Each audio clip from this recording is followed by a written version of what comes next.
नमस्कार दोस्तों, आज हमारे साथ एक्स रो ऑफिसर सूद सर हैं। सूद सर, आपका बहुत बहुत स्वागत है। नमस्कार जी, बहुत-बहुत शुक्रिया आपका। सूद सर, कनाडा ने अब भारत के खिलाफ धावा बोल दिया है और ऐसी ऐसी बयान सामने आ रहे हैं जिसमें आरएसएस को बैन करने की मांग की जा रही है। भारत पर बहुत ही कड़े सैंक्शन लगाने की बात की जा रही है और अब एक अमेरिका की तरफ से भी बयान आ गया है जो खतरनाक मंसूबों को दिखाता है, ना सिर्फ कनाडा के, ना सिर्फ खालिस्तानियों के, बल्कि अमेरिका का भी। तो ये जो बयान आए हैं, इनके क्या मायने हैं? प्लीज संक्षेप में समझाइए, ये स्टार्ट कैसे हुआ था और आगे भारत किस तरीके से इस पर रिएक्ट करेगा? देखिए, भारत साथ-साथ रिएक्शन दे ही रहा है इनको। एक्चुअली यूएस इंडिया को टारगेट करने के चक्कर में लगा, क्योंकि इंडिया उसके पैरों के नीचे नहीं आता और ये उसकी दुहाई देते हैं 5 आई की। 5 आई क्या है?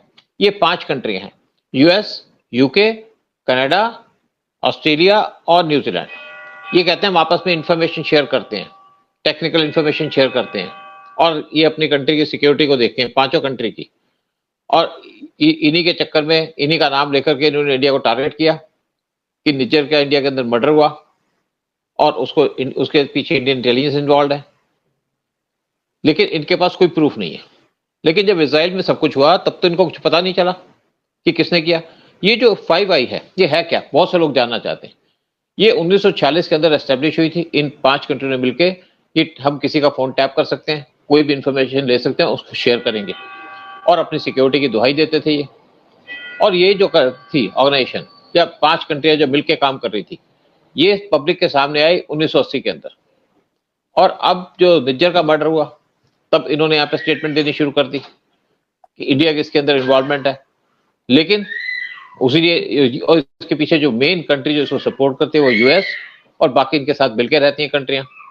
लेकिन जब यहाँ पे सारे इंसिडेंट हुई, निज्जर के मर्डर की बात हुई, तो पहले तो कनाडा ने शोर मचाना शुरू कर दिया, फिर उसके बाद बाकी कंट्रियां साथ आ गई, यूएस साथ आ गया, फिर एक स्टेटमेंट ऑस्ट्रेलिया से आ गई और उसके बाद न्यूजीलैंड के डिप्टी प्राइम मिनिस्टर यहाँ पे आए। उन्होंने कहा ये हमारे यहाँ तो कुछ नहीं, हमारे पास तो कोई इन्फॉर्मेशन नहीं थी।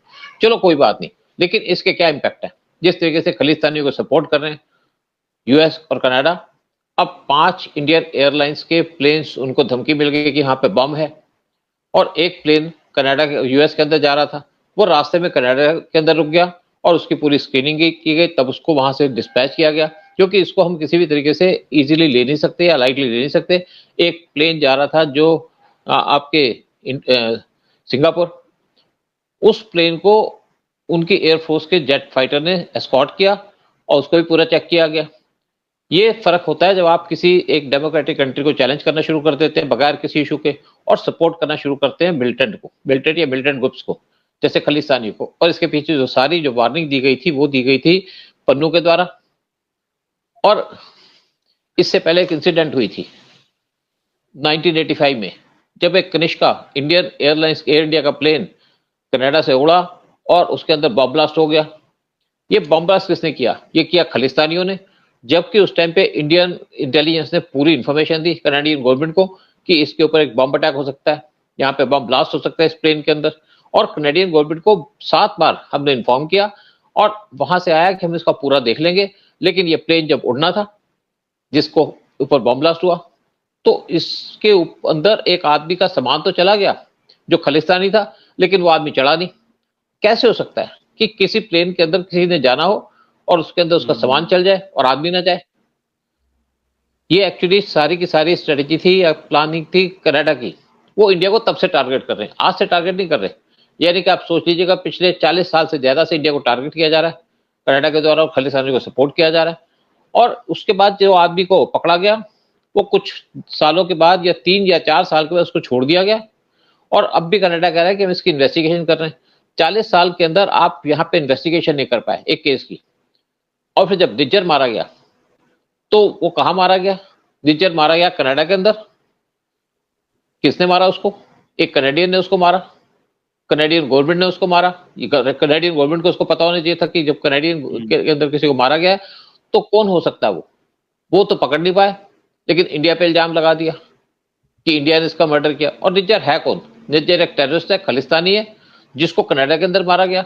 आप अपनी कंट्री के अंदर खालिस्तानियों को पाल करके इंडिया को टारगेट कर रहे हैं। किस तरीके से आप डेमोक्रेसी को सपोर्ट करते हैं? और यूएस कहता है कि हम डेमोक्रेसी को सपोर्ट करते हैं, कनाडा कहता है हम डेमोक्रेटिक कंट्री हैं, हमारी राइट है हमारे सिटीजन के बारे में। जब किसी इंडियन सिटीजन को मारा जाता है तो तब तो आप कुछ नहीं बोलते, क्योंकि अगर हम बात करते हैं लाल बहादुर शास्त्री की, किसने मारा उसको? उसको मारा था CIA ने, अमेरिका ने मारा। हमारे साइंटिस्टों को अमेरिका ने मारा, क्योंकि उस टाइम पे हमारी कंट्री इतनी पावरफुल नहीं थी। अब यहाँ पे पन्नू की स्टेटमेंट आई है। पन्नू एक टेररिस्ट है जो मेनली US के अंदर रहता है, CIA का एजेंट है, और कनाडा के कहा कि एक इंडियन MP जो कैनेडियन गवर्नमेंट का है, चंद्र आर्य, उसके ऊपर एक्शन लिया जाए, क्योंकि हिंदुओं को प्रोटेक्शन करता है और खालिस्तानियों को टारगेट करता है। तो अब कनाडा के अंदर एक काम किया जा रहा है कि हिंदुओं को वहां परेशान किया जाएगा, हिंदुओं को वहां तंग किया जाएगा, जिनके घर हैं उनको वहां से निकालने की बात की जा रही है। तो एक टेररिस्ट के कहने पे आप हिंदुओं को टारगेट कर रहे हैं, क्योंकि कैनेडियन जो प्राइम मिनिस्टर है ट्रूडो, उनके गवर्नमेंट इस टाइम पे माइनॉरिटी में है और उनको जरूरत है जगमीत सिंह की पार्टी की पावर में रहने के लिए, इसलिए हिंदुओं को टारगेट करने का काम किया जा रहा है। और किस तरीके की ये गवर्नमेंट है? बिल्कुल वैसे भी सर, एक जगमीत सिंह का जो भी पुतिन ने वीडियो कहा आया है ये कि आदमी तो मेंटली रिटार्डेड है।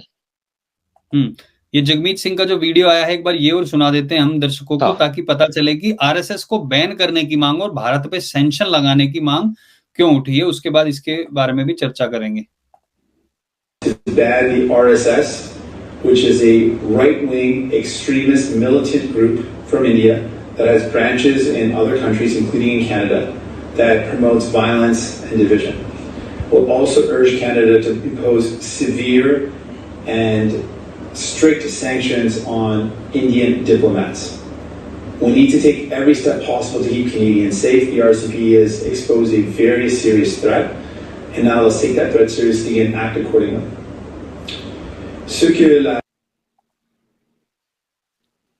बिल्कुल, तो ये जगमीत सिंह ये देखिए ये जगमीत, इसके बारे में बताइए। हाँ, जगमीत सिंह वहां का MP है और इसकी एक पॉलिटिकल पार्टी है जो ट्रूडो को सपोर्ट करती है। अब ये कह रहा है कि RSS को बैन कर दो। भाई तुम अपनी कंट्री के अंदर तो इंडिया में हो नहीं, तुम्हें क्या लेना? हमारा यहाँ पे RSS रखे, किसी को भी रखे, RSS हिंदुओं की प्रोटेक्शन करती है। अब वो कहता है मिलिटेंट ऑर्गेनाइजेशन है, ये मिलिटेंट खुद दूसरे को कहता है वो मिलिटेंट ऑर्गेनाइजेशन है, और RSS ने किसी भी आदमी को आज तक मारा नहीं होगा। RSS सिर्फ हिंदुओं को प्रोटेक्शन करने के लिए खड़ी रहती है अगर कोई वहां पे इंसिडेंट होती है, लेकिन RSS के ऊपर कोई चार्ज नहीं लगा कि RSS ने कभी किसी को मारा हो। और ये वो आदमी है जो जिसके खिलाफ बहुत से केसेस फाइल है इंडिया के अंदर, और ये वो आदमी है जो निज्जर को सपोर्ट करते हैं। निज्जर के ऊपर भी बहुत से केसेस इंडिया के अंदर फाइल किए हुए थे, क्योंकि ये खालिस्तानी है और खालिस्तानी बिलीव करते हैं वायलेंस के अंदर, और कहता है कि RSS एक मिलिटेंट ऑर्गेनाइजेशन है। आप हिंदू राइटर्स से इतना घबराते हैं, अगर RSS ने बंदूक उठा ली तो तुम्हारी तो यहां से भागने की जगह नहीं मिलेगी तुम्हें। ये जो लोग हैं इनको कैनेडियन गवर्नमेंट सपोर्ट करती है, ट्रूडो सपोर्ट करते हैं, क्योंकि वो उनको पॉलिटिकल गेम चाहिए, पावर में रहने के लिए उनको सपोर्ट चाहिए इसकी। और ये लोग जो इंडिया के अंदर इंडिया में पैदा हुए, जो आपको नहीं पसंद तो कोई बात नहीं, और ये कहते हैं कि अब जब यहाँ पे बिश्नोई का नाम सामने आया, एक आदमी को जो बॉम्बे के अंदर मारा गया, तो अब कनाडा कहता है कि जी बिश्नोई ने मारा उसको। 1 साल तक तो तुम्हारी इंक्वायरी के अंदर कुछ निकला नहीं किसने मारा। जब बिश्नोई का नाम सामने आया तो बिश्नोई ने मारा, कल किसी दूसरे का नाम सामने आ जाएगा तो कहेंगे उसने मारा। अब दूसरी तरफ इनको सपोर्ट कौन कर रहा है? सपोर्ट कर रहा है US, क्योंकि US की इस टाइम पे जो गवर्नमेंट है वहां पे इलेक्शन होने वाले हैं नवंबर 5 को, और इस टाइम पे जो वहां की गवर्नमेंट है कमला हैरिस और बाइडेन की, वो वहां पे नेगेटिव इंपैक्ट पड़ रहा है, उसका हारने वाली है वहां पे, और उनको लगता है कि पावर से हम चले जाएंगे, इसलिए एक इशू को लेकर के मोदी को टारगेट करना शुरू कर दिया, क्योंकि इनको बहुत ज्यादा प्रॉब्लम है मोदी से, मोदी की पॉपुलैरिटी से, और इंडिया जिस तरीके से प्रोग्रेस कर रहा है। US चाहता है कि इंडिया कमजोर हो, और इसी वो चाहता है कि US अगर इंडिया कमजोर होगा तो उसके तलवे चाटेगा, जैसे उसके तलवे चाटता है कनाडा, जैसे उसके तलवे चाटता है ब्रिटेन, और इसी तरीके चाहता है इंडिया कमजोर हो। लेकिन दूसरी तरफ अगर ट्रंप की बात, अब जैसे मूसा वाला की बात कर लीजिएगा, मूसा वाला का जब मर्डर हुआ था तो इंडिया ने कनाडा से कहा था कि इसके बारे में जिन लोगों की इन्वॉल्वमेंट है वो कैनेडियन थे, उनकी पूरी इंफॉर्मेशन दो और उनको इंडिया के अंदर हैंड ओवर कर दो। तब तो कनाडा ने कोई बात नहीं की। लेकिन अब जब निज्जर मारा गया और वो भी वहां मारा गया कनाडा के अंदर, तो कहते हैं इंडिया की इन्वॉल्वमेंट है। अब कल फ्यूचर में कोई उस पर अब जैसे आपने कैनेडियन प्राइम मिनिस्टर ट्रूडो, ये इसको किसी भी तरीके से कोई ऐसा आदमी कहता है कि समझदार आदमी हो। आप कंट्री चला रहे हो, आप कोई प्राइवेट कंपनी नहीं चला रहे कि आप किसी पे भी एलिगेशन लगा दो। क्यों? आपको पावर में रहना है और पावर में रहने के लिए कुछ भी कर दें। इनकी वाइफ इनसे इतनी परेशान हो गई कि इन्होंने इसको डाइवर्स दे दिया, इनके एटीट्यूड की वजह से, इनकी एरोगेंस की वजह से और इनके डिस्ट्रक्टिव एटीट्यूड की वजह से इन्होंने कनाडा को टोटली डिस्ट्रॉय कर दिया है। अब ये यहाँ पे लोग कह रहे हैं कनाडा के अंदर इंडिया को सैंक्शन लगा दो, इनकी गवर्नमेंट ने भी बात की है। तो सैंक्शन क्या लगाओगे? क्या हम तुम्हारे से खाना मांगते हैं? क्या हम तुम्हारे से कुछ डिफेंस के इक्विपमेंट लेते हैं? क्या हम तुम्हारे से कुछ काम लेते हैं? तुम हमारे इंडियन जाते हैं कनाडा के अंदर पढ़ने के लिए और वहां से कनाडा की इनकम जनरेट होती है, और जो इनकम जनरेट होती है एक एक आदमी वहां पे 25 से 30 लाख खर्च के जाता है। अब नहीं जाएगा अगर तुम ऐसे ट्रीट करोगे। और कहा जाता है कि कनाडा के अंदर सबसे ज्यादा गाड़ियां चोरी होती हैं। ये अपनी कंट्री को संभाल नहीं पा रहे, इंडिया पे टारगेट कर रहे हैं क्योंकि इंडिया की प्रोग्रेस ही देख पा रहे हैं, इनका विजन नहीं है। मैं वैसे भी कहा था कि इनकी कंट्री का इतना बुरा हाल है कि एक टाइम पे डेवलप कंट्री थी, आज इनको अमेरिका की सपोर्ट है, अदरवाइज ये अंडर डेवलप कंट्री हो जाए। और इंडिया जो अंडर डेवलप कंट्री थी वो आज डेवलप हो रही है, इससे इनको परेशानी है। इंडिया इस टाइम पे वर्ल्ड की 5वीं बड़ी इकोनॉमी बन चुकी है और कुछ साल के अंदर इंडिया वर्ल्ड की 3rd बड़ी इकोनॉमी होगी। इससे परेशान है कि जो कंट्री हमसे फ्री में राशन लिया करती थी, वीट लिया करती थी, आज वो उनसे भी ज्यादा ताकतवर बन रही है। वो इसलिए कि पीएम मोदी पावर में और पीएम मोदी का विजन है, उसकी वजह से हम बढ़ रहे हैं। और फिर कहते हैं कि यूरोप इंडिया के खिलाफ है, किसी भी तरीके से यूरोप इंडिया के खिलाफ नहीं है। सिर्फ इंडिया को जो उससे जो प्रॉब्लम है किसी को, वो है यूएस को, क्योंकि यूएस की गवर्नमेंट इस टाइम पे कमजोर गवर्नमेंट है और उससे ये दिक्कत हो रही है कि इंडिया को वो चाहते हैं कि उसकी लाइन फॉलो करे, यानी कि रशिया से रिलेशन तोड़ दे और सारा का सारा इक्विपमेंट डिफेंस की चीजें यूएस से रहे। यूएस चाहता था इंडिया नाटो ज्वाइन कर ले, पीएम मोदी ने मना कर दिया। यूएस चाहता था इंडिया नाटो प्लस ज्वाइन कर ले, वो भी पीएम मोदी ने मना कर दिया। तो इंडिया को टारगेट करना शुरू कर दिया। और टारगेट किसके थ्रू किया? ट्रूडो के थ्रू, क्योंकि इनको और कोई समझ आती तो मिला नहीं। और ट्रूडो वो आदमी है जो अपना प्लेन, जो उनका प्राइम मिनिस्टर है, उनका 40 साल पुराना प्लेन है, जगह जगह खराब हो जाता है, वो प्लेन नहीं चेंज कर पाते और इंडिया को टारगेट करने पे लगे हैं किस तरीके से उनको वोट मिल जाए, खालिस्तानी सपोर्ट करे और पावर में रह जाए। अच्छा सूद सर, और लाओस के अंदर पीएम गए थे, जैसे रशिया है, फ्रांस है, उन लोगों की क्या प्रतिक्रिया होगी? क्या वो भारत के खिलाफ खड़े होंगे? और मिडिल ईस्ट, उनका क्या रुख रहेगा इसके ऊपर? देखिए, इसके ऊपर अगर आप रशिया की बात करो तो रशिया हमारा मोस्ट डिपेंडेबल पार्टनर है। रशिया ने वैसे भी कहा कि आदमी तो पागल है ट्रूडो के बारे में। पुतिन की बड़ी डिवास्टेटिंग स्टेटमेंट आई है उसके ऊपर। और अगर आप फ्रांस की बात करो, फ्रांस के साथ इंडिया, फ्रांस फिर भी इंडिया का एक डिपेंडेबल पार्टनर है और वो कभी इंडिया के खिलाफ कोई स्टेटमेंट नहीं देगा, ना जर्मनी देगा, क्योंकि फ्रांस अभी हमारे से फ्रांस गए थे, बहुत ज्यादा डील करके आए। जैसे 26 हम प्लेन ले रहे हैं उनसे नेवी के लिए, अपने 2nd एयरक्राफ्ट कैरियर के लिए, और 3rd एयरक्राफ्ट कैरियर के लिए भी हमने वहां से 30 प्लेन का ऑर्डर प्लेस कर दिया है, यानी कि प्लेस करने वाले हैं, क्योंकि वो भी हमने बनाने शुरू कर दिए। फिर हम वहां से 3 सबमरीन ले रहे हैं। फिर हम वहां से फ्रांस हमको इंजन दे रहा है प्लेन्स के लिए, साथ में फ्रांस हमको टेक्नोलॉजी ट्रांसफर दे रहा है, और साथ में फ्रांस हमको पूरी सपोर्ट दे रहा है यूयूवीज बनाने में, यानी कि अंडर वाटर ड्रोन्स। और फ्रांस कहता है आपको कोई भी चीज चाहिए विद ट्रांसफर टेक्नोलॉजी। और यूएस को परेशानी क्या है कि इंडिया एक तो जो आर्म्स खरीदता है वो खरीदता है रशिया से, दूसरे हम फ्रांस से लेते हैं। क्योंकि एक प्रॉब्लम हुई थी, यूएस क्यों चाहता है इंडिया को कि नाटो ज्वाइन करो? यूएस इसलिए इंडिया को चाहता है नाटो ज्वाइन करो कि इंडिया सबसे बड़ा परचेजर है आर्म्स का, या हमारी बहुत बड़ी आर्मी भी है, नेवी भी है। तो यूएस चाहता है कि जो हमारी सारी जो डिफेंस की रिक्वायरमेंट है हम यूएस से लें, लेकिन इंडिया इस पे ऊपर राजी नहीं है। हमारी शुरू से पॉलिसी रही है नॉन अलाइनमेंट। जब 60s के अंदर हमने यूएस से कहा था कि हमें आर्म्स चाहिए, यूएस ने मना कर दिया। कहते तुम्हारी तो जो एयरफोर्स है वो तो म्यूजियम में रखने वाली है, तो हम रशिया के पास चले गए। रशिया हमको आर्म्स भी देता रहा, प्लेन भी देता रहा, सबमरीन भी देता रहा, और साथ में टेक्नोलॉजी ट्रांसफर वो करता रहा। तो इसलिए इंडिया रशिया के पास चला गया। लेकिन धीरे धीरे इंडिया ने अपने आप को डाइवर्सिफाई करना शुरू कर दिया। हमने फ्रांस से भी डीलिंग करनी शुरू कर दी, इसराइल से भी कर दी। फिर जब ट्रंप आए तो उन्होंने इंडिया को प्रेशर डाला कि आप हमसे क्यों लेते, जैसे हम 31 ड्रोन्स ले रहे हैं MQ-9B ड्रोन्स, और उसकी डील $4 बिलियन की है। साथ में हम कुछ और भी चीजें ले रहे हैं। यूएस हमसे कहता है कि जब हमारा चाइना के साथ वार हो या लड़ाई हो तो इंडिया अपनी बेसेस हमें दे दे, ताकि हम यहाँ से अपने इक्विपमेंट को फर्निश कर सके। क्योंकि जब लड़ाई होती है तो अगर आपके जो शिप्स हैं डैमेज होते हैं, उनकी रिपेयर भी चाहिए, तो इंडिया वो यहाँ से रिपेयर भी चाहते हैं। वो ये चाहते हैं कि इंडिया चाइना के सामने खड़ा रहे, और वो ये भी चाहते थे इंडिया चाइना से लड़े। तो इंडिया ने कहा कि हम चाइना से क्यों लड़े, हमारी जब लड़ाई होगी तो हम डील कर लेंगे, और लड़ाई होगी तो हम खुद टैकल कर लेंगे। तो यूएस को इससे परेशानी थी। लेकिन यूएस इंडिया की मदद भी चाहता है और इंडिया को टारगेट भी करना चाहता है, लेकिन मतलब यूएस अपने चाहता है इशारों इंडिया को कमजोर बचाना हो। चाहता है कुल मिला के। हाँ, नहीं उसको अच्छा, देखो, मिडल अगर ईस्ट इंडिया में क्या कमजोर होगा फर्क तो क्या, पड़ेगा इस पे? मिडल ईस्ट में के लोग जो कंट्रीज हैं वो कैसे खड़े होंगे? देखिए वहां पे भी डी डॉलराइजेशन चल रहा है, क्योंकि जो सऊदी सऊदी जो अपने जितना ऑयल बेचा करता था वो डॉलर में बेचता था। अब चाइना को जो ऑयल बेच रहा है वो युआन में बेच रहा है, तो यूएस को वहां से परेशानी है। और हम्म, यूएई इंडिया का बड़ा रिलायबल पार्टनर है, जितना बड़ा इन्फ्लुएंस, क्योंकि देखिए यूएस की बहुत सारी बेसिस है मिडिल ईस्ट के अंदर, और हम्म, जो इसराइल को सपोर्ट करता है, इसलिए उनकी मजबूरी है कि वो यूएस के साथ रिलेशन मेंटेन करके रखते हैं। लेकिन दूसरी बात है कि इंडिया के साथ एक्सीलेंट रिलेशन है, सऊदी के साथ भी, यूएई के साथ भी, बहरीन के साथ भी, इजिप्ट हम्म, के साथ भी, और ईरान के साथ भी। यूएस इससे ही परेशान है कि इंडिया के रिलेशन हम्म, इनसे क्यों अच्छे हैं। लेकिन इंडिया ने अपनी ऐसे पॉलिसी बनाई है शुरू से ही, और स्पेशली मोदी के आने के बाद, कि हम हम्म, ट्रेड भी कर रहे हैं, बिजनेस भी कर रहे हैं, और हम रशिया से ऑयल भी ले रहे हैं। और वो ऑयल लेकर हम्म, के हम कहाँ दे रहे हैं? हम दे रहे हैं यूरोप के अंदर। तो हम्म, यूरोप की जो रिक्वायरमेंट है वो इंडिया फुलफिल कर रहा है। आज इंडिया जितना ऑयल यूरोप को दे रहा है उतना तो सऊदी भी नहीं दे रहा। और आप देखिए तभी तो इंडिया की इकोनॉमी ब्रशअप कर रही है, क्योंकि ऑयल हम्म, लेते हैं रशिया से सस्ता, रिफाइन करते हैं इंडिया के अंदर, और उसको भेजते हैं यूरोप के अंदर। हम्म, तो हमारे को जो हमारी जो फॉरेन एक्सचेंज रिजर्व्स हैं वो 10-10 बिलियन डॉलर पर वीक में बढ़ रही हैं, और आज हमारे फॉरेन हम्म, एक्सचेंज रिजर्व्स तो 700 बिलियन डॉलर तक पहुंच गए हैं। पहली यूएस बार। इससे भी परेशान है, क्यों? देखिए ये हमारा विजन है कि हम रशिया से ऑयल लेते हैं, उसको रिफाइन करते हैं, यूरोप को सप्लाई करते हैं, क्योंकि हम्म, यूरोप ने रशिया को सैंक्शन लगा दिया अमेरिका के प्रेशर के अंदर आकर के। तो उनकी जो कुछ जरूरत है वो इंडिया पूरी कर रहा है। और हम्म, दूसरी बात है कि यूएस को इंडिया की जरूरत है चाइना को काउंटर करने के लिए।